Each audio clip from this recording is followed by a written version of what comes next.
अस्सलाम वालेकुम सर। वालेकुम अस्सलाम वरहमतुल्लाहि वबरकातुहू। अब कितने साल से ये बुक फेयर आ रहे हैं? ये तकरीबन 7-8 साल से तो मैं रेगुलर आ रहा हूँ। आप क्या डिफरेंस देखते हैं फेयर में? फेयर में पहले से लोग ज़्यादा आ रहे हैं, पहले से ज़्यादा पब्लिशर्स यहाँ पर आ रहे हैं और कंबाइंड जो स्ट्रेंथ है, बाहर एक कैसा एग्जीबिशन में रहता वो बुक एग्जीबिशन में भी तकरोड़ आता है। तो इससे मालूम होता है कि लोगों में बुक्स लोग कहते हैं ना कि आजकल बुक पढ़ने के लिए लोगों के पास टाइम नहीं है और बुक नहीं पढ़ते, सिर्फ आके देखते हैं। मगर यहाँ आकर मालूम होता है कि बुक पढ़ने वाले अभी मौजूद हैं, तभी तो इतने लोग यहाँ पर जमा होते हैं, इतने बुक पब्लिशर्स यहाँ पर जमा होते हैं और इतने लोग यहाँ पर ख़रीद कर जाते हैं। और हाईएस्ट सेल का भी डेटा हम लोगों को आके न्यूज़पेपर में मिलता रहता है।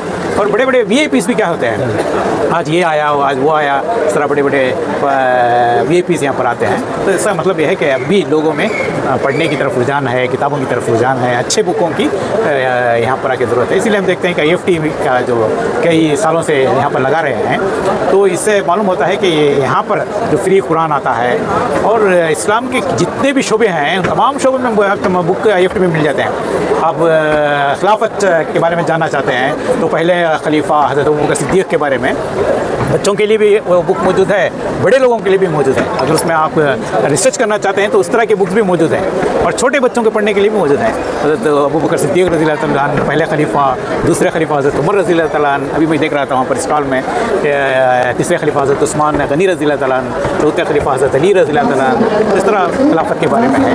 और फिर हम देखते हैं कि कुरान अगर पढ़ना चाहते हैं कोई और इसका तलफ़्फ़ुज़ चाहते हैं तो वो भी आके यहाँ पर किताबें मौजूद है। लिखना चाहते हैं, अरबी लिखना चाहते हैं, उसकी प्रैक्टिस के लिए भी यहाँ पर आके किताबें मौजूद हैं। और घरेलू हालात के लिए बहुत सारी किताबें, अभी एक लेडी के लिए मैंने किताब चूज़ करके दी कि औरतों का मुकाम, मशहूर औरतें कौन सी हैं इस्लाम में, जो औरतें मशहूर हैं। हज़रत आयशा रज़ियल्लाहु तआला अन्हा हैं, उनके बारे में, हज़रत हफ्सा रज़ियल्लाहु तआला अन्हा के बारे में, हज़रत खुतैजातुल कुबरा रज़ियल्लाहु तआला के बारे में। इस तरह बहुत सारी किताबें यहाँ पर पूरा मौद आके हम लोगों को मिलता है। तो तहज़ीब के सिलसिले में, इस्लामी तहज़ीब क्या है उस सिलसिले में भी हम लोगों को किताबें मौजूद हैं। फ़न क्या है, इस्लामी फ़न क्या है, उसके बारे में भी हमारे किताबें मौजूद हैं। हदीस के बारे में किताबें मौजूद हैं, तारीख़ के बारे में किताबें मौजूद हैं। और जनरल लिटरेचर आप चाहते हैं तो उस पर भी आके यहाँ पर मौजूद हैं। तो मुबारकबाद देना चाहिए IFT को कि जो इस तमाम चीज़ों का के यहाँ पर जमा करती है।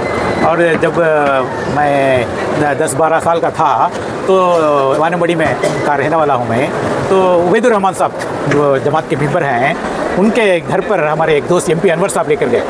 MP अनवर साहब हमारे पड़ोस, वो क्या बोल के लेकर गए मुझे कि आओ, क्योंकि मुझे पढ़ने का बहुत शौक़ था। लाइब्रेरी की किताबें मोटी मोटी लेके जासूसी नावल वगैरह पढ़ता था, इस तरह के मुजरिम वगैरह पढ़ता था। उन्होंने कहा कि नहीं, मैं एक जगह लेकर जाता हूँ जहाँ पर बहुत अच्छी किताबें हैं, फ्री में मिलती हैं और इसमें आपके जहन को और आपके इसे आके तरक्की देने की बातें होंगी। तो मुझे लेकर गए, तो वहाँ पर जमात का इंट्रोडक्शन भी हुआ मुझे, और वहाँ पर जमात की किताबें IFT की जो है तो वो अबुल अला मौदूदी रहमतुल्लाह की किताबें वो तो हम रखी हुई थी। तो पूरी किताबें मैंने आके पढ़ने की, तो हफ्तावारी इज्तिमा भी अटेंड करता था मैं और वो किताबें लेकर भी पढ़ता था।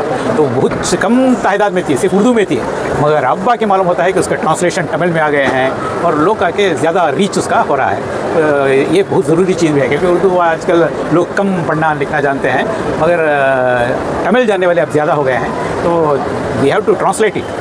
It is very much necessary that we have to translate all the books in Tamil and English so that everyone knows about Islam. And there is a curiosity among people to know what is Islam, what are its teachings. Some are telling that it is doing bad things, but it is not like that. When they go through the books, when they go through the literature, then they came to know that Islam is the only religion which is preaching peace among the peoples. It is preaching peace, that everyone should coexist, everyone should be like a brotherhood. All are Adam and Eve's son and daughters, so everyone is equal, everyone have equal rights. So all these things we are seeing in these books. So I will request all the peoples to come and visit IFT stall and get benefited. And Samarasam, which is the Shahkar, we can tell, masterpiece of IFT for nearly 40 to 50 years, 44 years. It has been coming regularly. Not a single patrikai book is there continuously coming. But we are seeing Samarasam with various get-up, with various topics. It is coming seriously. So we have to take care of all these things. We have to nourish them and we have to support them. by supporting money we can spread this message. So thank you very much for all these things. Thank you. Jazakallah.